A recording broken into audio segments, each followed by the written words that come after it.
vous expliquez très justement que des trahisons, eh bien, ça peut être une bonne étape de transformation. Qu'est-ce que vous entendez par là ? C'est un moyen de reprendre sa liberté quand des amitiés sont trop fortes ?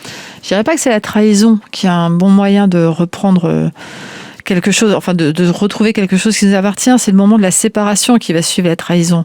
Parce que vous l'avez peut-être constaté autour de vous, il y a des personnes qui en amitié sont trahies et pour autant elles vont pas se séparer, elles vont pas rompre, elles vont rester dans ce lien qui peut plus être amical, mais elles ont trop peur de lâcher le lien.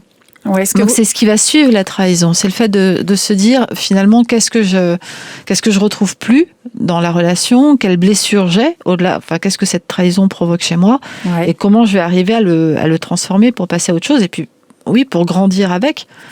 Après tout, on a tous été trahis quand on était petits en cours de récréation par un copain ou une copine qui nous piquait notre... Et c'était une trahison fondamentale.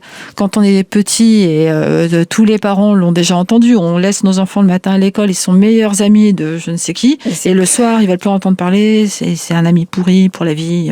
Pour la vie, mais la vie, la dispute pour la vie chez eux peut durer juste le temps d'une soirée, le lendemain, ils renouent. Nous, on a plus de mal quand même.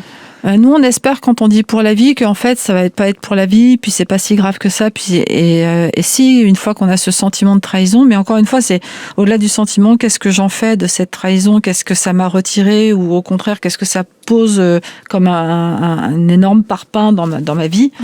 Et comment je vais arriver à me sortir de cette embûche ? Et pourquoi j'ai aussi mal ? Et c'est ça aussi qui permet, c'est tout ce travail-là de réflexion et d'introspection qui permet de transformer complètement la trahison. Est-ce que pour nous aider à faire ce travail, il y a notre réflexion personnelle, mais est-ce que parfois l'intervention d'une tierce personne, et là je pense à un troisième ami, témoin de cette amitié, peut nous aider à prendre le recul nécessaire, à voir les choses avec la distance nécessaire pour faire le point ?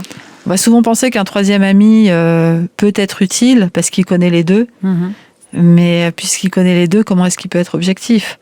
Je trouve que c'est très compliqué de faire intervenir un tiers ami dans une relation d'amis, comme dans une relation de couple. C'est presque imposé à l'ami tiers de prendre parti pour l'un ou pour l'autre d'une façon. Et ça sera ressenti comme ça. Donc qu'on demande une intervention, une espèce de médiation extérieure, oui. Mais en revanche, qu'on mêle nos amis. Et qui ne le fait pas ? D'appeler, oui, elle m'a fait ça. Sauf que le meilleur ami, le seul rôle qu'il puisse avoir, c'est soit d'accepter que ce couple amical qu'il connaissait se sépare, soit de prendre parti s'il considère que la trahison le touche aussi. Mais il ne sera jamais complètement impartial. Être un médiateur quand on est ami me semble toujours très compliqué comme posture. En tout cas, savoir pardonner, c'est important, ne serait-ce que pour nous ne pas vivre avec quelque chose qui nous empoisonne au quotidien. Ça soulage. Ça soulage. C'est déjà demain sur France Bleu, Églantine Émeillé.